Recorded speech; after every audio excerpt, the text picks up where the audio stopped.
যারা এসছেন নতুন বলুন, কিছু যদি কনফিউশন জিজ্ঞাসা যদি থাকে। কিছু নেই তো কাহিনী। তো এর আগের দিন বলছিলাম যে বসুদেব যখন দেখলেন কংস এরকম কংস মেরে দিতে চাইছে, ওনার তখন বুঝছে যে কি করে বাঁচানো যেতে পারে। তখন বলছেন, উনি বোঝাচ্ছেন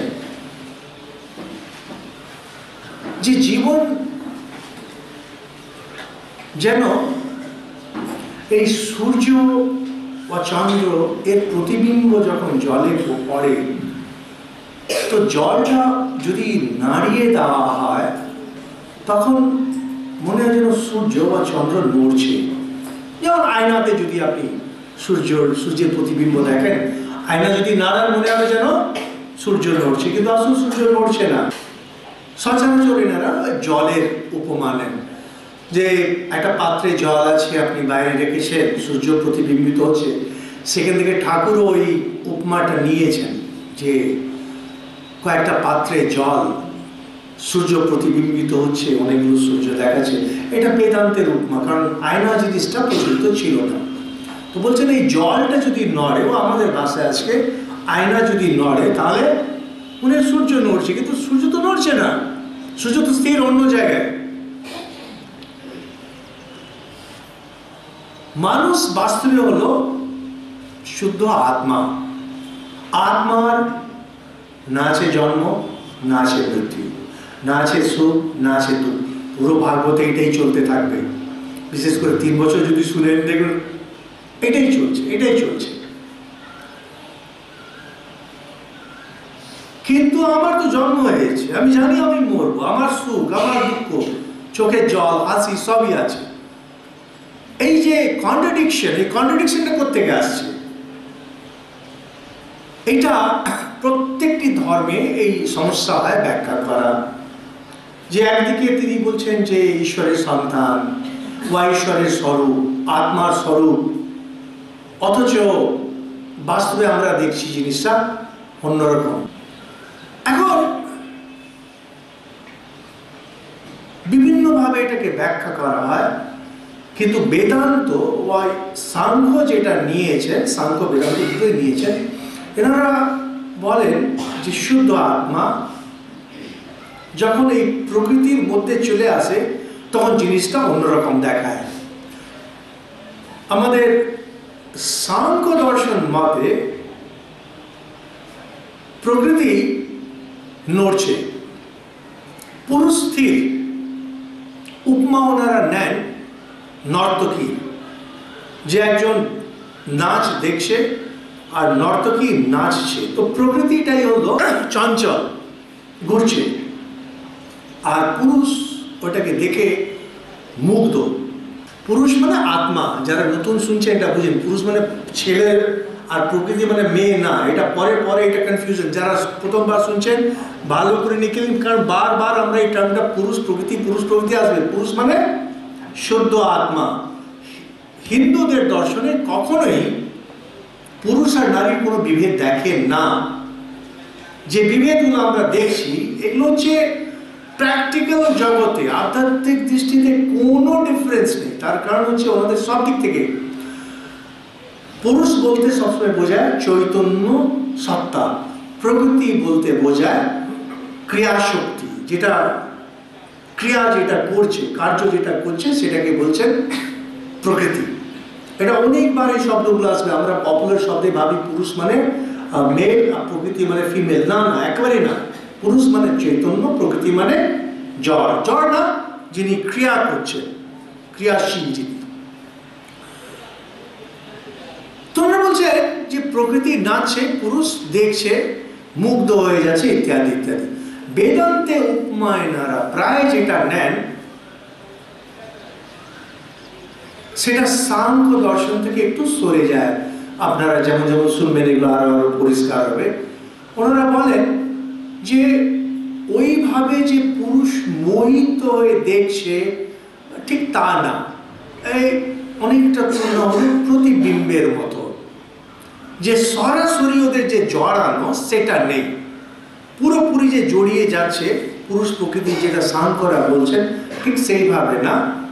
এটা যেন পাত্রে জল, প্রতিবিম্বিত সূর্য, আর পাত্রটা যদি নড়ে তখন মনে হয় যেন সূর্যটা নড়ছে। তার মানে এই যে দেহ আর মন, এই দেহ আর মনে যে ক্রিয়া হচ্ছে, দেহ মনের ক্রিয়া নিজের গতিতে হচ্ছে, ওটা কেউ করাচ্ছে না, কিছু না।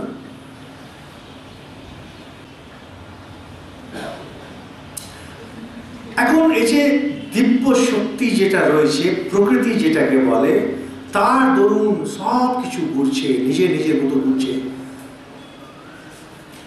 চোখ লোক সেই ধর্মে বন্ধ হয়, নিঃশ্বাস প্রশ্বাস সেই ধর্মেই হয়।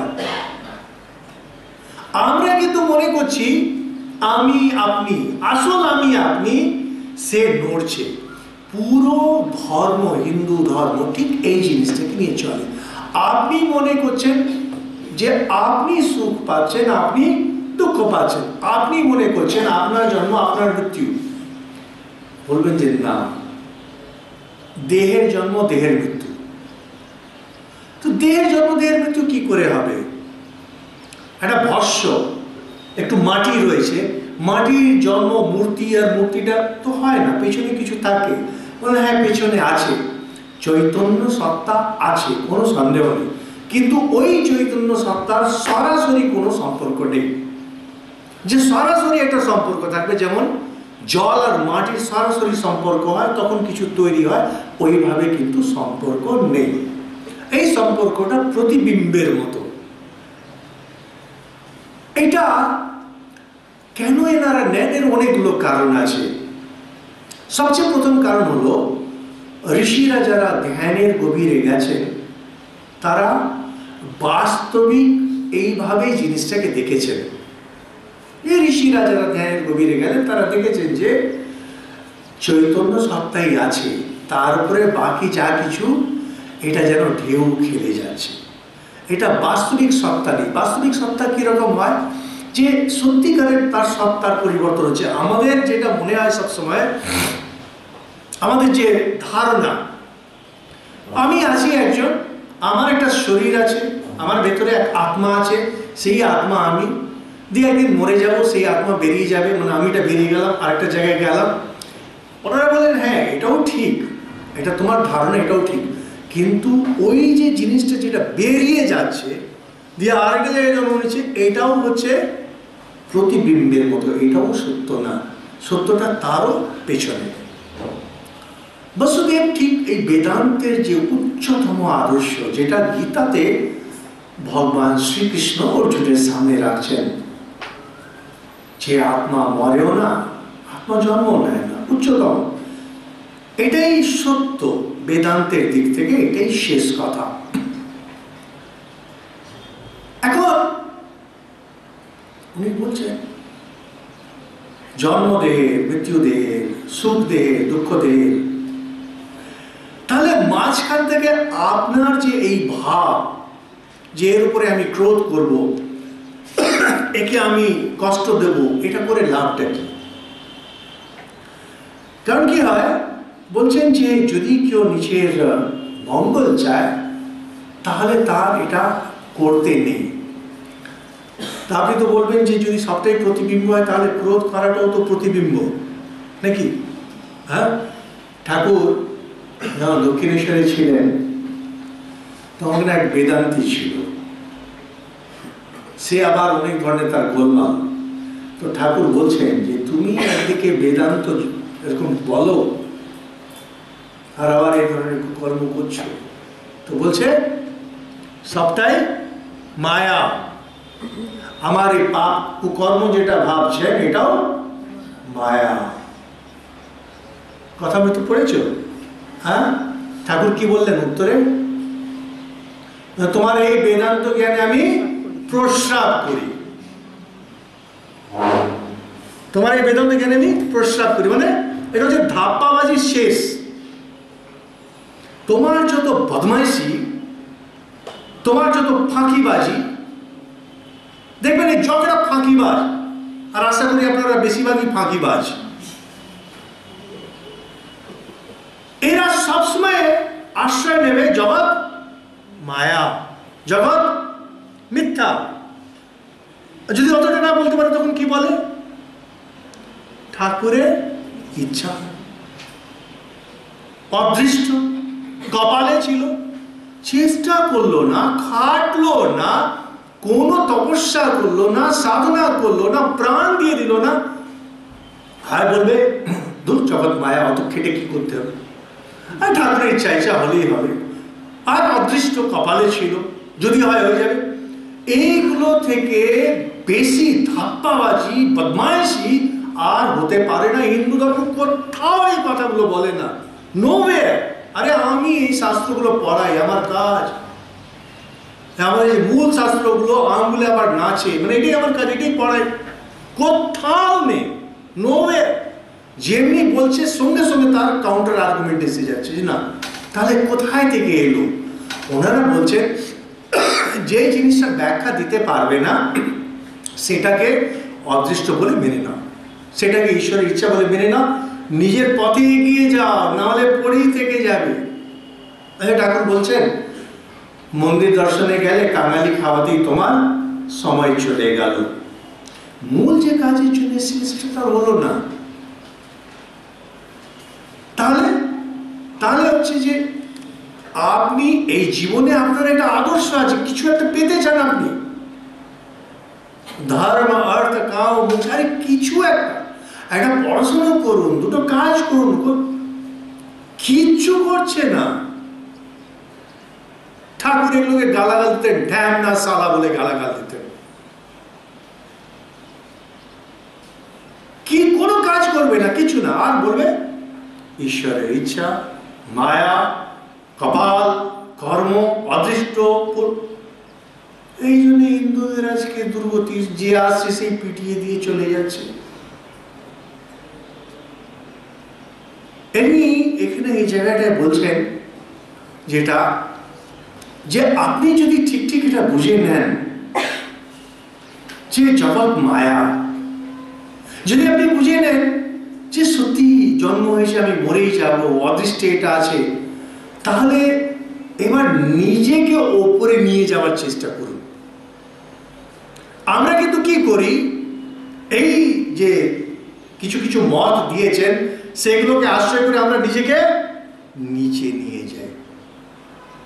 এই যে ঠাকুরের যে ঘটনাটা বললাম,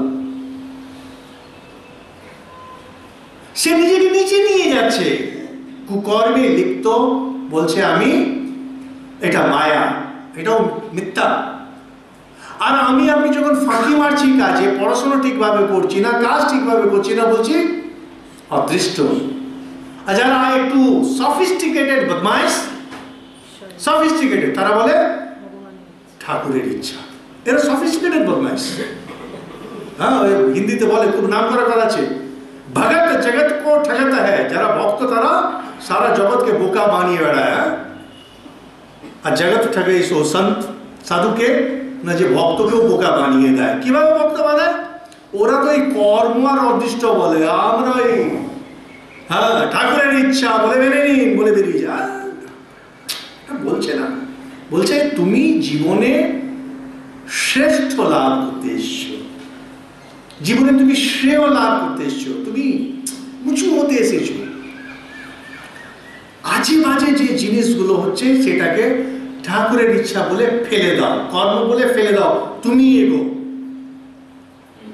আমরা উল্টোটা করি, যে শ্রেয়টা সেটাকে ভগবানের উপরে ফেলে দিই। এই যে আমরা বলি একটা সন্ন্যাসী আর গৃহস্থদের তফাৎ কোথায়?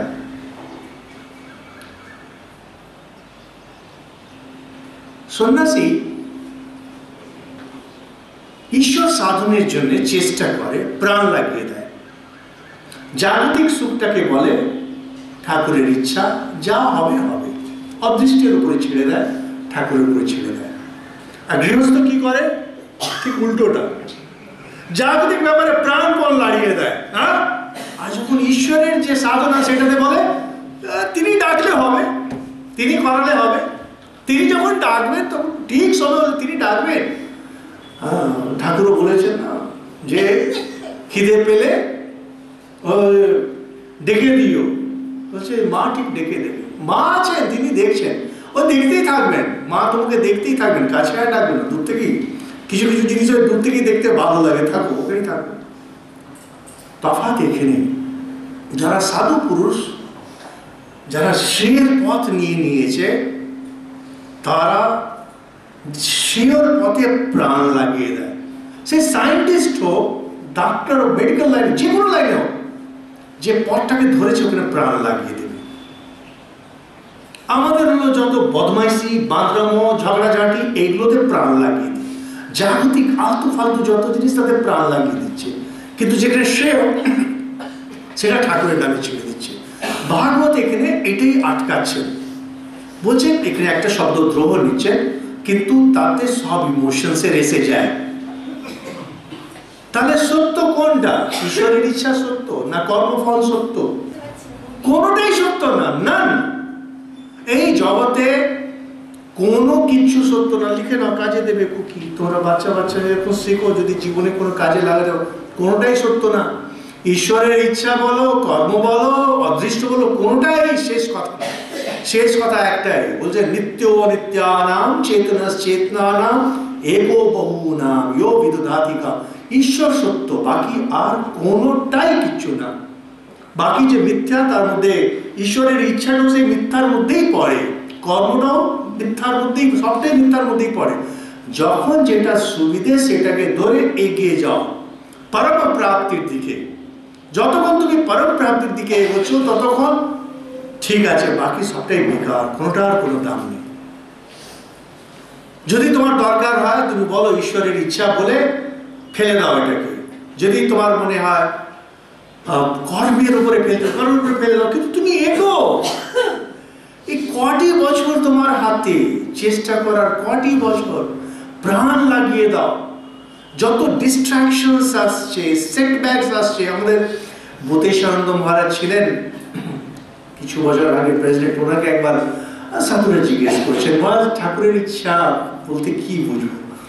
ও খুব সহজ ভাষায় বলছেন যে পুরো চেষ্টা করো, যখন দেখবে সব চেষ্টা করার পরেও হলো না, ওটাকে ঠাকুরের ইচ্ছা বলে মেনে নেবে। ঠাকুরের ইচ্ছা বলে মেনে নেবে বলার অর্থটা হচ্ছে তোমার আর পথ কি? তুমি যদি এখন বসে হিসেব করো, আমি এটা করলাম, এটা করলাম, এটা করলাম, বলো না। এবার ঠাকুরকে গালাগাল দিন, তাকে গালাগাল, নিজের কপালকে গালাগাল দিন, ডিপ্রেশনে যান, স্ট্রেস হোক, অ্যান্টি ডিপ্রেসেন্ট খান, সাইকিয়াট্রিস্টের কাছে যান, আরো টাকা লাগান, এটা আটকে দিচ্ছে। আমি সব করলাম, হলো না, ঠাকুরের তাই ইচ্ছা। আরে ঠাকুরের কি দরকার পড়েছে যে আপনার মতো একটা 2 পয়সা লোককে ইচ্ছা করে তিনি একটা মারবেন? সে যে আমাকে বলছে একদিন, কি বলেছিলে, ঠাকুরকে কি প্রণাম করে প্রসাদ খায়নি, তো আমাকে বলছে যে আমি প্রসাদ খাইনি, সেই জন্য আমার বন্ধু বোধহয় মরে গেল, মহারাজ বড় পাপ হয়েছে। হ্যাঁ, ঠাকুরের আর কোনো কাজ নেই যে তুমি প্রসাদ খেলে না বলে বদলা নেওয়ার জন্য ষাঁড়ের মতো তাড়া করে তোমার বাড়লো কিনা তোমার বন্ধুকে একটা কোথায়।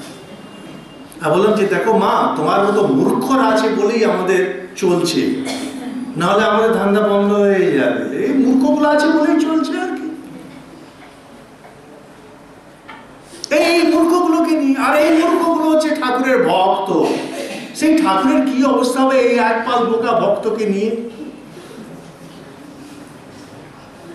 কি হলো? হ্যাঁ, বেশি হয়ে যাচ্ছে না, কিন্তু এটাই ফ্যাক্ট, এইটাই ফ্যাক্ট। কোথাও শাস্ত্রে সব কথা বলছে না। শাস্ত্রে ঠাকুর যখন বলছেন মায়ের ইচ্ছা, তিনি কি ব্যাপারে মায়ের জব ধ্যানের ব্যাপারে একবারও বলছেন মায়ের ইচ্ছা? চেষ্টা করার ব্যাপারে বলছেন না। জাগতিক ব্যাপারে ফেলে দাও, ফেলে দাও, ওগুলো যেমন বাচ্চা প্রস্রাবের মতো ফেলে দেয়, ফেলে দাও, গো হেড, মুভ হেড। এই স্বামীজি এটাকে যখন ট্রান্সলেট করছেন বর্তমান ভাষায়, তিনি বলছেন take up an ideal, think of it, dream of it, একটা জিনিসকে ধরো, এগো। তারপরে তোমার যে বাধা হচ্ছে, বিঘ্ন হচ্ছে, ফেলিয়ার্স হচ্ছে, ফেলে দাও, ফেলে দাও, এগিয়ে যাও, এগিয়ে যাও, এগিয়ে যাও। কিন্তু আমরা তার এগিয়ে যাওয়ার জন্য বলে তো আমেরিকায় জন্ম নিতাম, ভারতে জন্মটাই হচ্ছে শুয়ে থাকার জন্য। শুয়ে থাকার জন্যই আমরা ভারতে জন্ম নেয় কেন? যত ঘোর তামসিক লোকগুলো এখানে জন্মাবে, আর ঠাকুরের ইচ্ছায় আমি শুয়ে আছি। আরে মরে গেল চিকিৎসার জন্য, ঠাকুরের ইচ্ছায় মরে গেল। ঠাকুর ছাড়া আর কিছু বোঝো? ঠাকুর ছাড়া আমি কিচ্ছু জানি না। তোমার 12টা সন্তান কি করে হলো? ঠাকুরের ইচ্ছাতেই হয়েছে, অদৃষ্ট হয়েছে। মা বলছেন, খুব দুঃখ করে শিশি মা বলছেন, যখন বলো এত সন্তান, কি বলে অদৃষ্টে ছিল, কি বলবো, নিজের উপরে সংযম নিয়ে বলছে অদৃষ্টে ছিল। এখানে বলছেন যে যদি এটা তোমাকে করতে হয় নিজের ব্যাপারে, অপরের প্রতি যে কাম, ক্রোধ, লোভ, মোহ, মদ, মাৎসর্য, এটাকে বন্ধ করো। এখানে একটি শব্দ বলছেন বসুদেব, দ্রোহ, অপরের প্রতি হিংসা করো না। এটা একদিক থেকে যেমন উচ্চতম যে আদর্শ সেখানে আসে, কিন্তু যদি একটু আপনার ভেতরে আধ্যাত্মিক গুণ জেগে থাকে, স্লাইটেস্ট একবারে কিরণ একটু জেগেছে, তখন এটা মানতে হয় আমরা ঈশ্বরের সৃষ্টি। ভাগবত হচ্ছে ঘোর বেদান্তের গ্রন্থ। লোকে মনে করে ভক্তি শাস্ত্র, ভক্তি মাধ্যম, এটা ঘোর বেদান্ত। এই কথায় কথায় বলছেন যে আত্মাই আছেন, ঈশ্বরই আছেন, বাকি সব তার প্রতিবিম্ব। প্রতিবিম্বের মাধ্যম নড়ছে বলে মনে হচ্ছে সুখ দুঃখ জন্ম মৃত্যু। তো যখন এই সুখ দুঃখ জন্ম মৃত্যু বলে বোধ হয়, বলছেন যদি সবটাই এরকমই হয়, তাহলে তোমার আমিত্ব যে বোধ, এটাকে কাটো। ডিফারেন্সটা বলছেন থিওরিটিক্যাল আর প্র্যাকটিক্যাল। ঠাকুর বলছেন কেউ দুধের কথা শুনেছে, কেউ দেখেছে, কেউ খেয়ে হৃষ্টপুষ্ট হয়েছে। বসুদেব শ্রীকৃষ্ণের বাবা যেটা কংসকে বলছেন, এই যে শেষ তত্ত্ব, এটা তো তুমি শুনেছ, তুমি যেখানে ছিলে আছো, তুমি তো এগুলো শুনেছ, এবার তুমি এটাকে প্র্যাকটিক্যালি বাস্তবে তুমি এটাকে দেখো। বাস্তবে তোমাকে দেখার জন্য সাধনা করতে হবে। সাধনার প্রথমটা শুরু হয় যে তুমি অপরের প্রতি কোনো দ্বেষ বিদ্বেষ রেখো না। বক্তব্যটা এটা। এই যে ধরুন এই আপনারা এতদিন ধরে ঠাকুরের কাছে আসছেন, ক্লাসে আসছেন, অনেকগুলো কথা জেনেছেন, অনেকগুলো দৃঢ় বিশ্বাস আছে। আচ্ছা, ঠাকুর আছেন, মুখের কথাই হোক জানেন তো, আরে মুখের কথাই হোক মানেন তো। ইংলিশে এটাকে বলে অ্যাকচুয়ালাইজেশন। যে জিনিসটাকে জেনেছেন সেটাকে অ্যাকচুয়াল বানানো, বাস্তব। তো যখন বাস্তবে নিয়ে যাবেন, কিছু একটা করতে হবে আপনাকে, কি করবেন? তো বলছেন, প্রথম বলছেন কারোর প্রতি কোনো বিদ্বেষ রেখো না। বিদ্বেষ বলতে কিন্তু এই যে 6টি ইমোশন সবটাই এসে যায়, কাম, ক্রোধ, লোভ, মোহ, মদ, মাৎসর্য, রেখো না এগুলো। মাৎসর্য মানে হিংসা ভাব, দ্রোহ। একদিনে তো হবে না, চেষ্টা করো, একটু লাগাও, খাটো, একদিনে হবে না, মানছি। দিয়ে বসুদেব বলছেন এই যাকে তুমি মারতে চাইছো দেবকীকে, এ তোমার বোন, ছোট বোন। আর দেখো দিন সবে বিয়ে হয়েছে, হাত থেকে এখনো শুভ চিহ্ন গুলো যায়নি, কেন একে মারতে চাইছো? আশা করি আর্গুমেন্ট আপনি বুঝতে পারছেন। এখানে উনি দুটো জিনিসকে নিয়ে আসছেন। মূল বক্তব্য হলো যে দেখো কংস, তুমি তো এই ধর্মীয় কথাগুলো কিছু কিছু শুনেছ, যদি তুমি এটাকে বাস্তবিক করতে চাও তাহলে যেগুলো ক্রূর কর্ম সেটা থেকে তোমাকে সরতে হবে। প্রথমটাই হলো এই যাকে তুমি বলছো মারবে, কেননা তার অষ্টম পুত্র তোমাকে মারবে। একটু ভেবে দেখো, যাকে মারতে যাচ্ছ সে কিরকম দিন, তোমার নিজের বোন, নিজের স্বার্থের জন্য তাকে মারতে যাচ্ছ, যার গায়ে কোনো শক্তি নেই, একটা বাচ্চা মেয়ে, ইত্যাদি ইত্যাদি। তো বলছেন যে ওই সব শুনেও কংসের মন চলল না, কারণ মৃত্যু ভয় সাংঘাতিক। যে আগের দিন বললাম অভিনিবেশ, মানুষ বেঁচে থাকতে চায়, আর কোথাও একটা মনে হয় আমি মরবো না। একমাত্র সন্ন্যাসী যারা জীবন মৃত্যু কোনো দিকে তার কোনো ইচ্ছা থাকে না, তার বেঁচে থাকার ইচ্ছা থাকে না, মরে যাওয়ার ইচ্ছা থাকে না। মরে গেলে খুব খুশি, বেঁচে আছি ঠিক আছে, এরকম ব্যাপার। কংসকে তখন হঠাৎ আচমকা, আসলে আমাদেরও দেখবেন আচমকা যদি কোনো খবর আসে আমরা নিতে পারি না, মন আমাদের একটু দুর্বল কিনা, আচমকা কিছু হলে নিতে পারি না। সেই এক্সপোজার নেই, সেই ট্রেনিং নেই, সেই শক্তি নেই। কংস মানছে না, মেরে ছাড়বে। তখন বলছেন যে যাদের বই আছে 48 নম্বর শ্লোকে বলছে মৃত্যুর বুদ্ধিম অতাপোহ্য यावद बुद्धि बलोदयम अपोह्य। বলছেন যে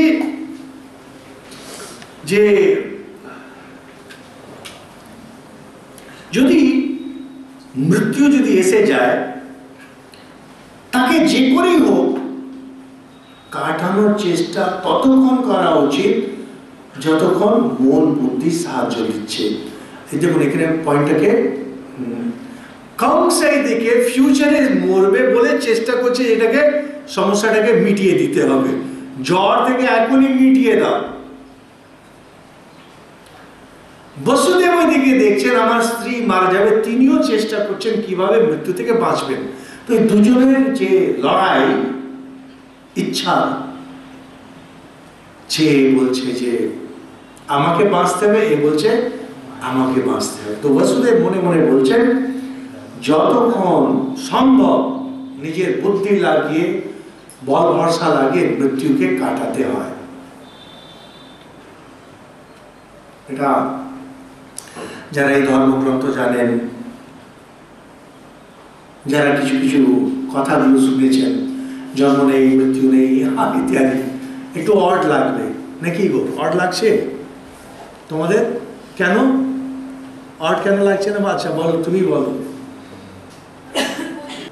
না না, আমি তা বললাম না, বললাম যে এখানে যেটা ডিসকাশন করছেন সেটা হচ্ছে যতটা চেষ্টা হবে, চেষ্টা করবে মৃত্যুকে যাতে এড়িয়ে যাওয়া যায়, মৃত্যু থেকে যাতে বাঁচা যায়।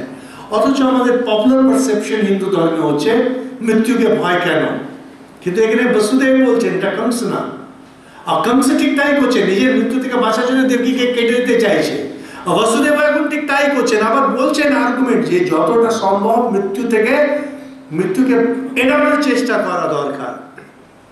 দিয়ে তখন তিনি বলছেন যে এমন হতে পারে যে আমার ছেলে হয়তো একে মেরেই দিল, যদি এইটা থেকে যদি বেঁচে যায়, এই সমস্যা থেকে, যে আমার ছেলে সে তো মেরে দিল, বা যে কোনো জিনিস ঘটে যেতে পারে, কোন রকমে আমাকে বাঁচিয়ে নিতে হবে নিজেকে এই তৎকাল এই সমস্যা থেকে। এটা বলে একটা খুব মজার একটা গল্প আছে, যখন এই শ্লোক আসে আমি এই গল্পটা বলি।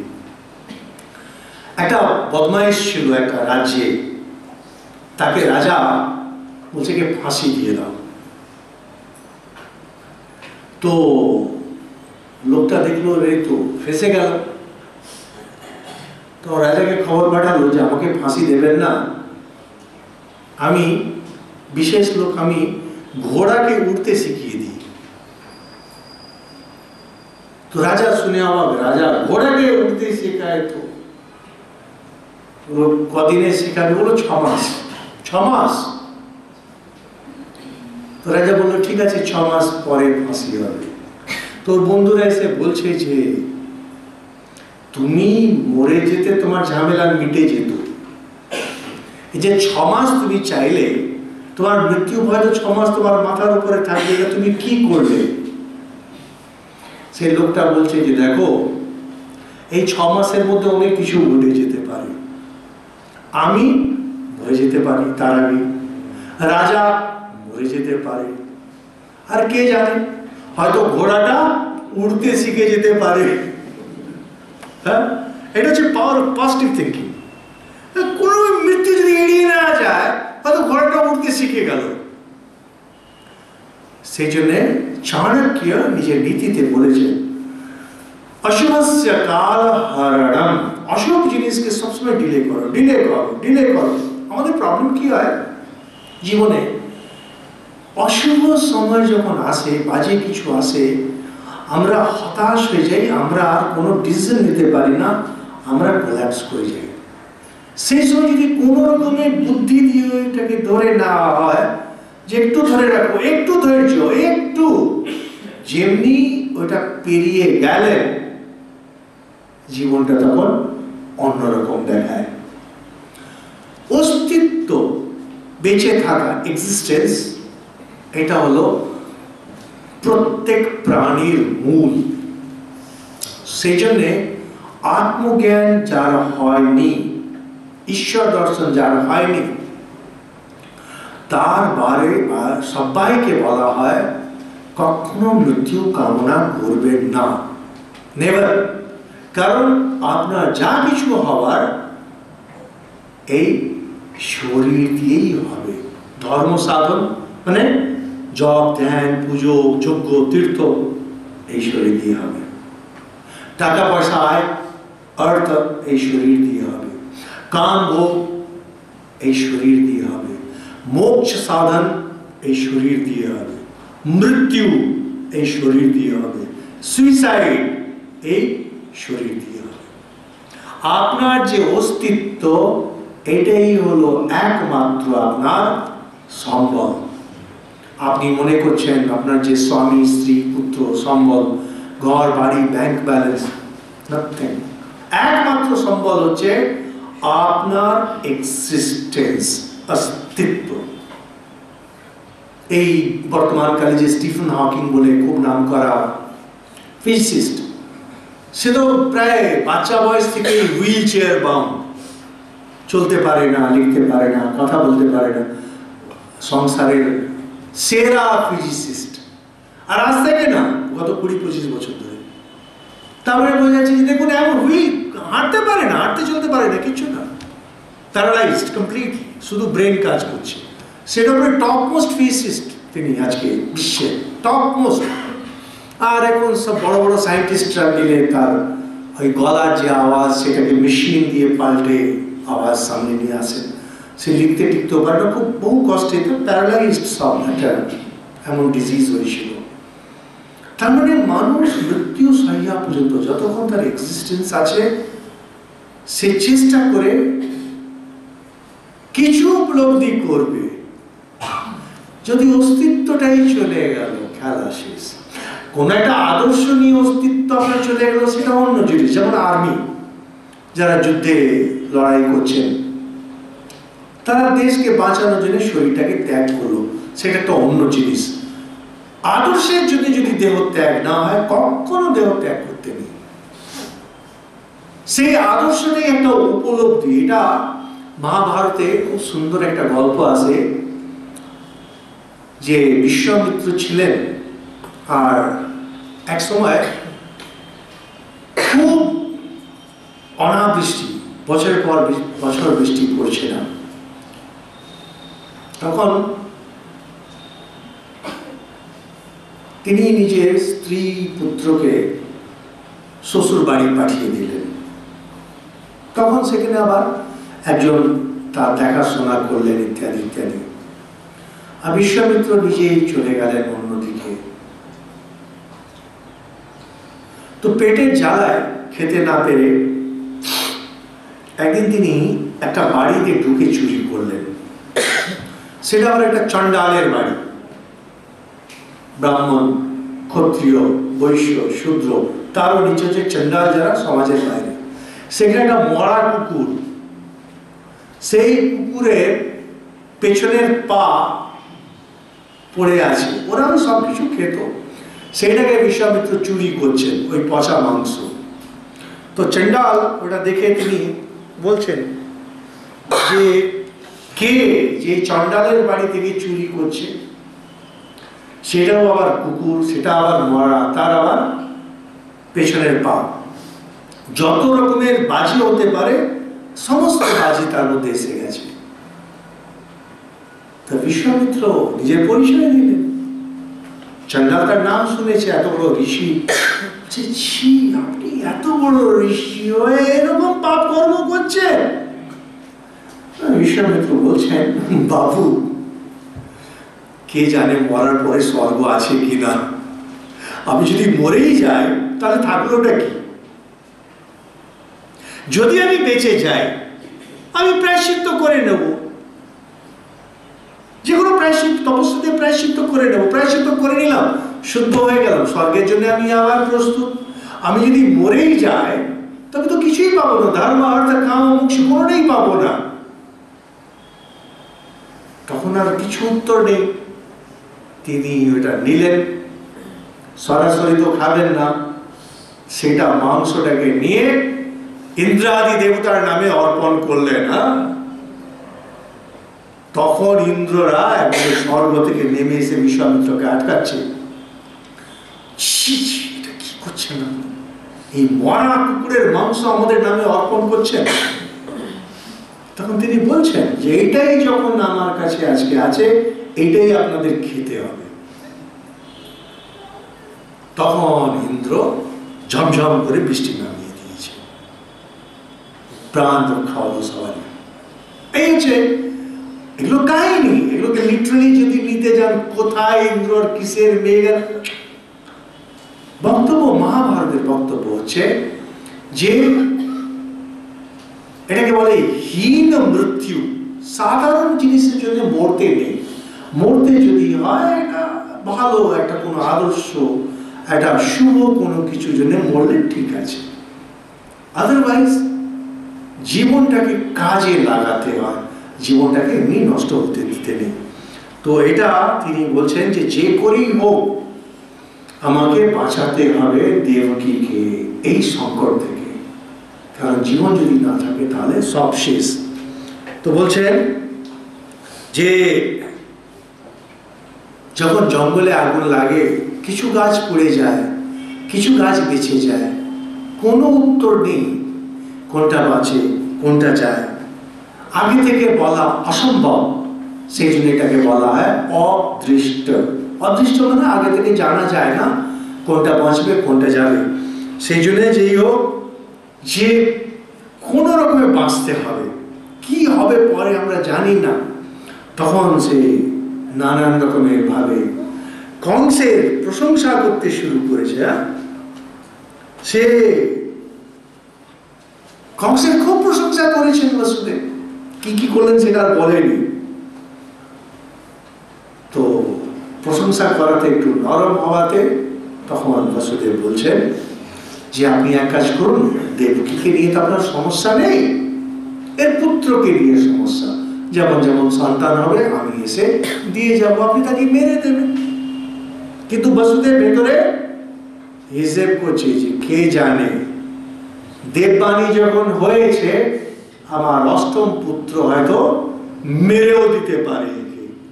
কিন্তু আপাতত উনি কথা দিলেন বাঁচতে হবে তো কোনো রকম, আগে প্রাণটা বাঁচাও। বলুন, কিছু বলবেন? মৃত্যুর পর যে বলে সংস্কারটা সাথে যায়, কে দেখেছে এটাকে? এটা বলে না যে তোমার সংস্কার ছিল তার জন্য। কথার কথা, আমরা কি করে জানবো? শাস্ত্র দেখুন, যখন শাস্ত্র পুরো ঘেটে যখন অনেক কিছু পড়বেন তখন দেখবেন যে অনেক কিছু ঘেটে ঘুটে যখন দেখবেন তখন দেখবেন এনারা বলছেন, এটাকে বলে ইংলিশে বলে টেকনিক্যালিটিস অফ রিলিজিয়ন, ধর্মের টেকনিক্যালিটিস। বলছে অত টেকনিক্যালিটিস তোমার জেনে কি হবে? ঠাকুর যেটা খুব সহজ ভাষায় বলছেন, আম খেতে এসেছো, কত ডাল কত পাতা কি হিসেব করবে? আচ্ছা পুনর্জন্ম আছে কিনা, আচ্ছা সংস্কার থাকে কিনা, আচ্ছা জন্মলে কোথায় যায়, আচ্ছা কিভাবে যায়, এগুলোকে বলে টেকনিক্যালিটিস অফ রিলিজিয়ন। আমি আপনাকে ব্যাখ্যা করে যাব, শাস্ত্রের পর শাস্ত্র বলে যাব, আজকে বলবো আগামী দিন আপনি আবার ভুলে যাবেন। আপনার মনে থাকবে একটাই, আমি আছি, আমার জীবন আছে। আচ্ছা ঠিক এই যে প্রশ্ন, আচ্ছা ঈশ্বর আছেন কিনা, আচ্ছা সংস্কার আছে কিনা, আচ্ছা পুনর্জন্ম, এগুলো ঠিক ওই প্রশ্ন, কোনো কাজে দেবে না আপনার। কাজে ওই একটাই জিনিস দেবে, যে কাজে দেবে শুধু আপনি আপনার জীবন, আপনার আদর্শ, চতুর্থ কোনো জিনিস কোনো কাজে দেবে না। বাকিগুলো হলো খোশ গল্প। তো সেই জন্য যতটুকু পড়াচ্ছে তার বাইরে যাবে না। খোশ গল্পতে নামলে ও আমরা সারা বছর খোশ গল্প করবো, কারোর কোনো কাজে লাগবে না। যখন আসবে সংস্কারের কথা তখন আবার ব্যাখ্যা করবো, কারণ যখনই ব্যাখ্যা আসবে তখন আগে পেছনে আরো 10টা কথা তারা বলে থাকবেন, আর তখন বুঝে যাবে যেগুলো কোনো ইম্পর্টেন্স নেই। ইম্পর্টেন্ট আপনি, আপনার জীবন, আপনার আদর্শ। ফোর্থ কোনো কিছু নেই আমাদের শাস্ত্রে, চতুর্থ কোনো কথা বলেন না। ওই জিনিসগুলোকে ঘুরিয়ে ঘুরিয়ে 5 ভাবে বলছেন। আপনি আপনার জীবনটা হলো পুঁজি। পথে যখন যায় রাস্তার কিছু যোগান, খাওয়া দাওয়া জিনিসগুলো থাকে, আপনার জীবনটা হলো সেই যোগান। আদর্শটা হলো যেখানে পৌঁছবেন, বাস, there is no third thing। আপনাকে একটা পয়েন্ট এ থেকে পয়েন্ট বি পৌঁছতে হবে। ওই পৌঁছানোর জন্য আপনার সম্পত্তি হলো আপনার জীবন, আপনার অস্তিত্ব। এর বাইরে সবটাই খোশ গল্প। আর এখানে এত ইম্পর্টেন্ট ক্লাস শুনছেন, কালকে শুনলেন সমর্পণানন্দ, আমার নাম মরে গেলাম, এখানেই কাহিনী শেষ, আর শুনতেও হবে না। সেই জন্য এই আলতু ফালতু জিনিস আর নামবেন না, ঠিক ফোকাস জিনিসে কাজে লাগান। তো এটা বলে তখন বলুন যদি কিছু থাকে, নেই তো? আচ্ছা, তখন বলছে সুখদেব বলছেন যে পরীক্ষিতকে কাহিনী বলছেন, বলতে বলতে যে পরীক্ষিতকে শ্রীকৃষ্ণই রক্ষা করেছিলেন তারই কাহিনী বলছেন। যে বলছেন এই করে যখন প্রথম সন্তান হয় তখন তিনি বলছেন যে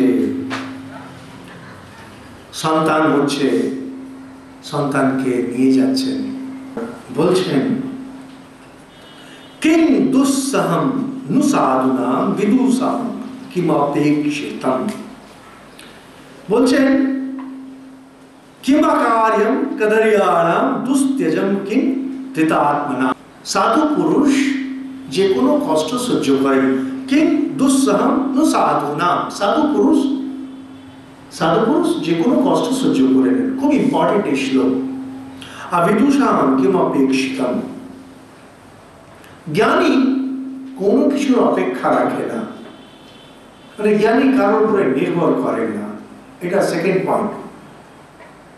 তৃতীয় বলছেন যে যিনি ধৃতিবান মানে যার ধৃতি আছে, ধরে রাখার ক্ষমতা আছে, সচরাচর এটা বলে যে যারা ঈশ্বরকে নিজের হৃদয়ে ধারণ করে রেখেছেন, তিনি সবকিছু ত্যাগ করতে পারেন, যার মধ্যে ধৃতি আছে, ধৈর্য শক্তি আছে, ধরে ধারণ করার শক্তি আছে, তিনি যে কোনো জিনিস ত্যাগ করতে পারেন। আর চতুর্থ বলছেন কিম কার্যম কদরিয়ানাম, দুষ্ট পুরুষ যে কোনো নোংরা কাজ করতে পারে। দুষ্ট পুরুষ যে কোনো নোংরা কাজ করতে পারে। 4টে কন্ডিশন বলছে। যদি একবার জেনে গেলে দুষ্ট লোক যে কোনো নোংরামিতে নামবে। যে একবার নোংরামি করেছে, যে কোনো নোংরাম একবার যদি করে, জানবে দুষ্ট লোক। দুষ্ট লোক মানে আবার নোংরাম করবে। there is no way। একবারে চোখ কান বন্ধ করে, যে লোক একবার একটা কথা বলেছে যেটা কথনীয় নয়, সে আবার বলবে। যে একবার নোংরা কাজ করেছে আবার করবে, কারণ ও দুষ্ট। তেটি বলছে দুষ্ট পুরুষ যে কোনো নোংরা কাজ আবার করবে। যারা ধৃতিমান, দিদি যাদের মধ্যে ধৈর্যের শক্তি আছে। আমাদের এটা ভাগবত শাস্ত্র, তো শাস্ত্রে জেনারেল আলোচনা হয় না। জেনারেল আলোচনা বলতে আমরা যেটাকে পার্সোনালিটি বিল্ডিং বা স্ট্রেংথ বিল্ডিং, এই যে ইদানিং কালে যে অনেক পপুলার হয়েছে না, পজিটিভ থটস, না এইগুলো আলোচনা করেন না। এনারা যখনই যেটা আলোচনা করেন ওটা অবশ্যই আধ্যাত্মিক দৃষ্টিতেই করেন, অন্য কোনোভাবে করেন না। ধৃতি মানে হচ্ছে যিনি ঈশ্বরকে হৃদয়ে ধারণ করে আছেন, তখন কি হয়, তার ধরে রাখার ক্ষমতাটা বেড়ে যায়। যে ঈশ্বরকে 2 হাত দিয়ে ধরে আছে, সে যে কোনো জিনিস ত্যাগ করবে। বলে যে আমি আপনাকে ধরে আছি, আমার কিছু লাগবে না। ইনফ্যাক্ট দেখা যায় যে কোনো, এখানে শব্দটা যদিও এই যে হচ্ছে ধৃতাত্মনা, ধৃতাত্মনামের অর্থ সত্যি দুদিক থেকেই হতে পারে, যিনি ঈশ্বরকে হৃদয়ে ধারণ করে আছেন, কিন্তু এর অর্থটা এটাও হতে পারে যার ভিতরে ধৃতি আছে।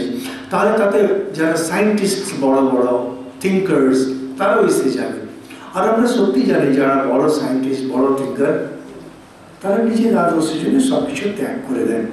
কিন্তু এখানে স্পেশাল মিনিং হচ্ছে যারা ঈশ্বরকে হৃদয়ে ধারণ করে আছেন, ঈশ্বরের জন্য তারা যে কোনো জিনিস ত্যাগ করবে। আর যারা জ্ঞানী পুরুষ,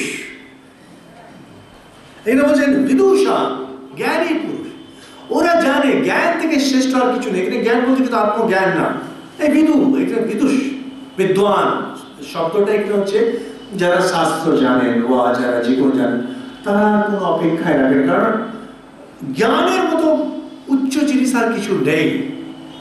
আমাদের গীতা যখন বলছেন নেই জ্ঞান সদৃশম পবিত্রম ইয়া বিদ্যতে, ওটা কিন্তু আত্মজ্ঞানের দিক থেকে বলছেন।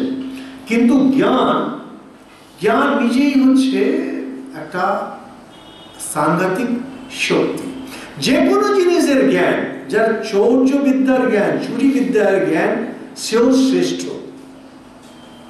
যে কোনো বিদ্যা যদি আপনার থাকে, যে কোনো জ্ঞান যদি থাকে, ও অন্য কারোর অপেক্ষা রাখেন, ওর জানে ওর শক্তি বেড়ে গেছে। আমাদের বেসিক্যালি কি জানেন, আমরা খুব দুর্বল মানুষ, আমরা কিচ্ছু নেই আমাদের ভেতরে।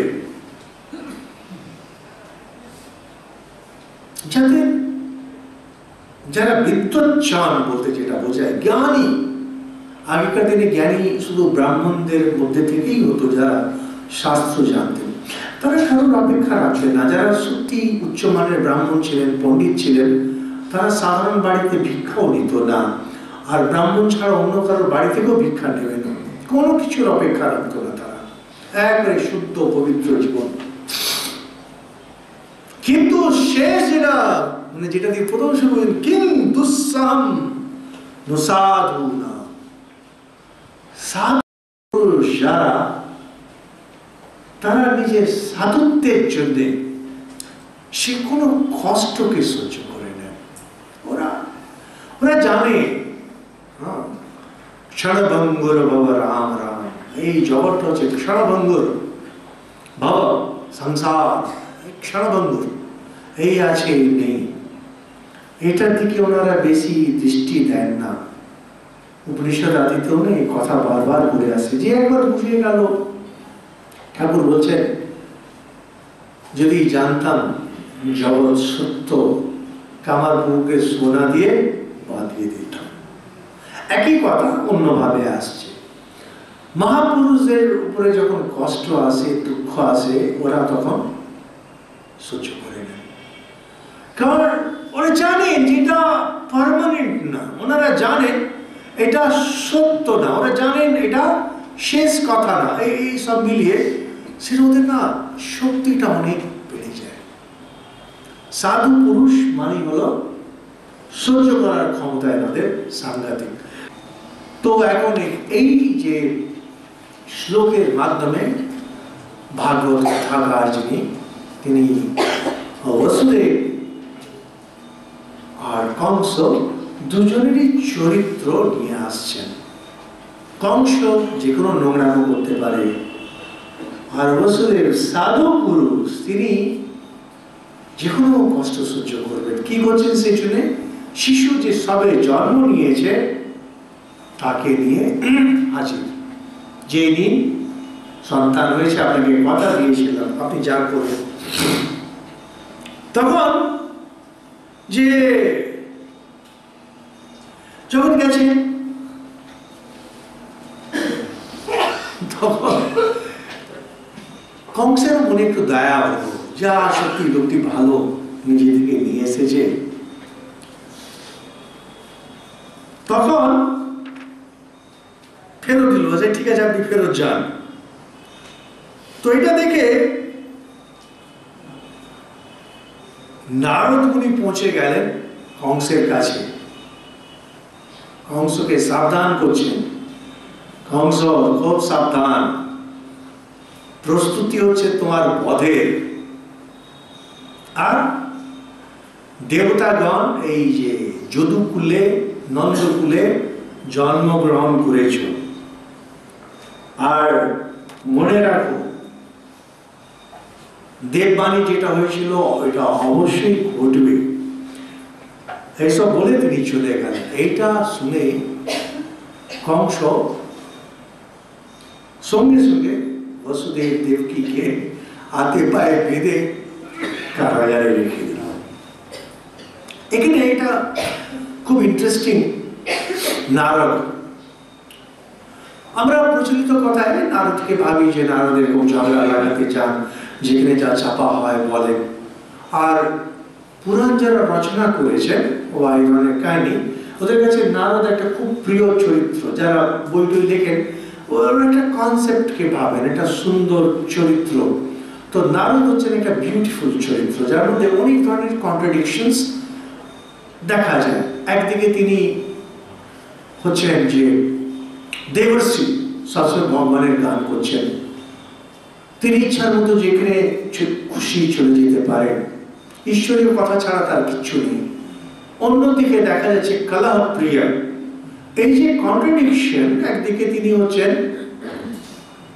ঈশ্বর ছাড়া আর কিছু বলে না, আর অন্যদিকে কলহ প্রিয়। এটা যারা পুরাণকার, যারা পুরাণ রচনা করেছেন, তারা নারদের ক্যারেক্টারকে ফ্রিলি ইউজ করেছেন। যার জন্য আমাদের তুলসীদাসও ব্যবহার করেছেন নারদকে। আর আমরা বিভিন্ন পুরাণে পাই, মহাভারতে পাই, ঠিক সময় নারদ এসে কিছু একটা এমন করবে যার জন্য গোলমাল লাগবে।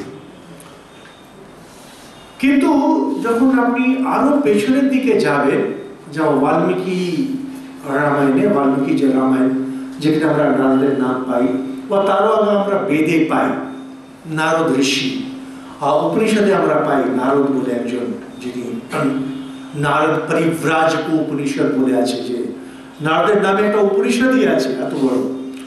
আর আমরা যেটা পাই বাল্মীকি রামায়ণে, সেখানে হলো যে নারদ এত বড় ঋষি যে বাল্মীকিকে তিনি উপদেশ দিচ্ছেন। কিন্তু কি হয়, সময়ের সাথে সাথে যে ক্যারেক্টার গুলো আগে এসেছে সেটাকে একটু পাল্টে দেওয়া হয়, নিজের মতো করে দেওয়া হয়, তাতে হয় কি রস বাড়ে। এটাকে বলে সাহিত্যে শক ভ্যালু।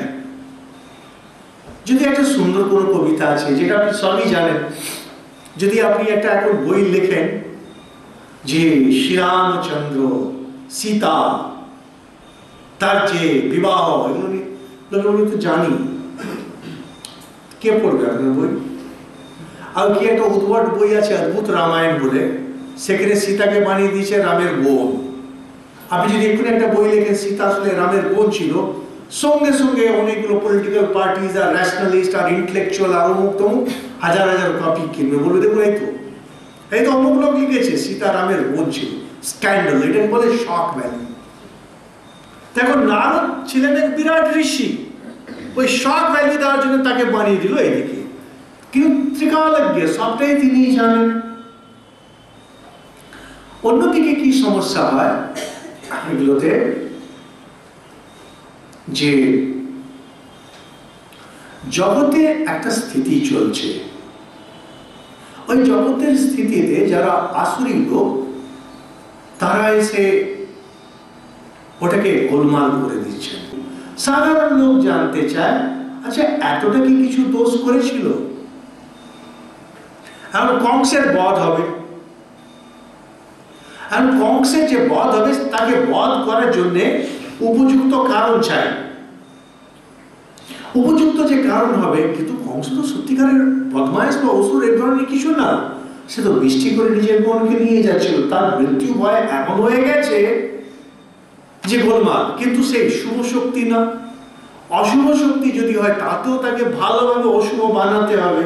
এখন অশুভ যে বানাবেন বাস্তবিক কি ছিল না ছিল আমরা তো জানি না, এখন ওকে ভালোভাবে অশুভ বানানো হবে যাতে পাঠকগণ যারা আসবেন তারা যেন তাদের মনে কোনো দ্বিধা না থাকে। এটা দেখবেন খুব ইন্টারেস্টিং, বাল্মীকি রামায়ণ পড়লে খুব সুন্দর দেখা যায়। বাল্মীকি রামায়ণ যদি পড়েন আপনাদের অনেক কিছু ধারণা পাল্টে যাবে। রাবণকে কোথাও ওর মধ্যে কোনো দোষী দেখাচ্ছে না, কোথাও কোনো দোষ নেই। রাবণ বলছে এই জঙ্গল আমার এলাকা, আমি রাজা, যার উপরে আমার দৃষ্টি পড়বে আমি তাকে তুলে নেব, আমি ঠিক কি দোষ করেছি? শ্রীরামচন্দ্র বলছেন আমি ক্ষত্রিয়, আমার স্ত্রীর উপরে যে হাত দেবে তাকে আমি শেষ করে দেবো। লড়াইটা তাহলে কোথায়? না না, একেবারে না। ধর্ম ধর্মের লড়াই একেবারে না, ধর্ম ধর্মের লড়াই, এটা সবসময় মনে রাখবেন। শাস্ত্র কখনো ধর্ম ধর্মের লড়াই করে না।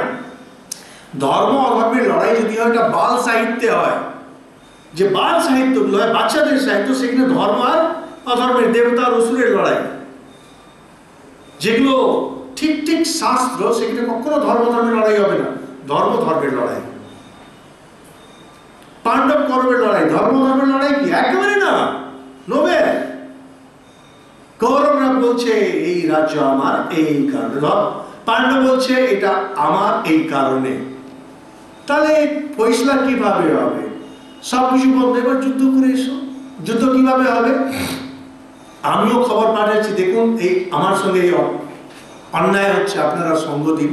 ওরাও বলছে যে আমার সঙ্গে অন্যায় হতে যাচ্ছে, আপনারা সঙ্গ দিন। যে যেটা মনে করবে। কে কোনটা মনে করলো? কৌরবদের ফেভারে বেশি 11 কোটি, 11 ছনি, পাণ্ডবদের মাত্র 7 এসেছে কৃষ্ণ থাকা সত্ত্বেও। তার মানে বেশি সংখ্যা মনে করছে যে না কৌরবরা ঠিক। এগুলো বেশি নামলে মাথা ঘুরে যাবে, তখন বলবেন যে হে ভগবান, বাড়িতে বসেছিলাম ওটাই বেশি ভালো জানতাম, এগুলো কি সব জানছি। এটাই ফ্যাক্ট। কারণ শাস্ত্র যখন হয় কখনো ধর্ম অধর্ম লড়াই নিয়ে কথা বলেন না। ধর্ম ধর্মের যদি লড়াই হয় বেশি দিন ওটা চলবে না, লড়াইটা সবসময় হচ্ছে ধর্ম ধর্মের। কম রাবণ বলছে আমি ঠিক, শ্রীরাম বলছেন আমি ঠিক। এবার ফয়সলা হবে যুদ্ধক্ষেত্রে। কংস বলছে আমি ঠিক, এর সন্তান আমাকে মারতে আসছে, আমি আগেই শেষ করে দেবো তাকে। বসুদেব বলছে ভাই আমাকে বাঁচতে হবে, আমি মরতে দেবো না। ধর্ম ধর্মের লড়াই, আর কিছু না। কিন্তু আমরা, আমাদের বুদ্ধি এত সাধারণ, এই উচ্চ মানের জিনিস আমরা নিতে পারি না। ওনারা সেখানে করেন কি, ওটাকে আরো রং রং রং করে, যেটা পুরো গ্রে এলাকা, যেটা একটু ছাইয়ের রং,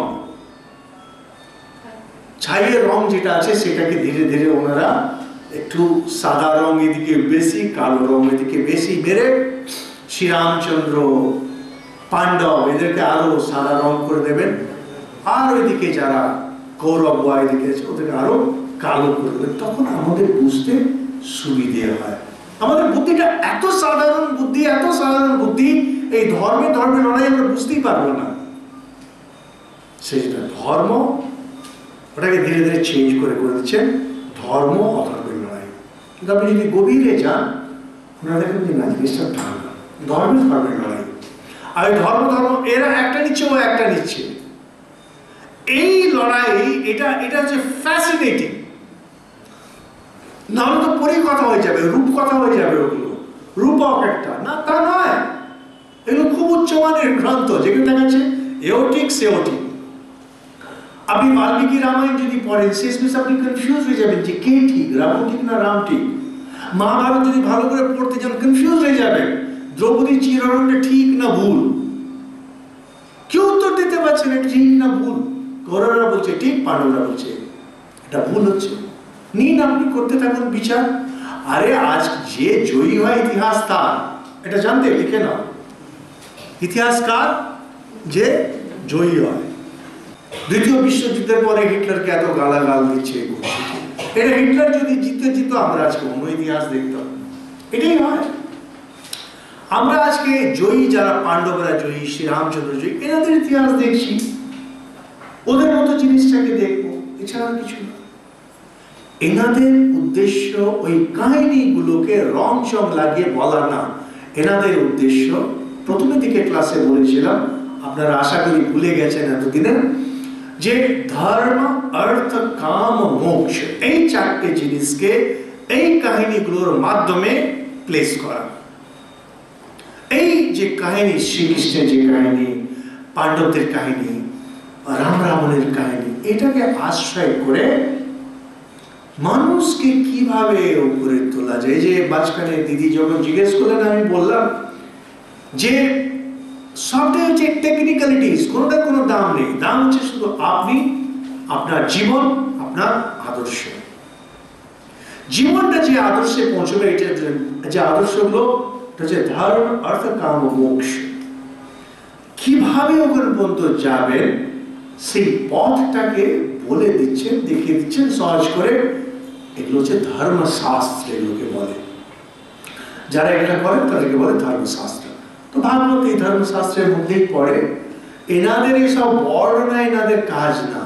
কৃষ্ণ কেমন ছিলেন, দ্রৌপদী কেমন ছিল, রাধা কেমন ছিল, এগুলো আদপেই উদ্দেশ্য। এই কাজগুলো যে পরের পরের কবিরা তারা ওই বর্ণনা করেই যাচ্ছে, এখনো করে যাচ্ছে। তো বলছেন যে এই সব করলেন।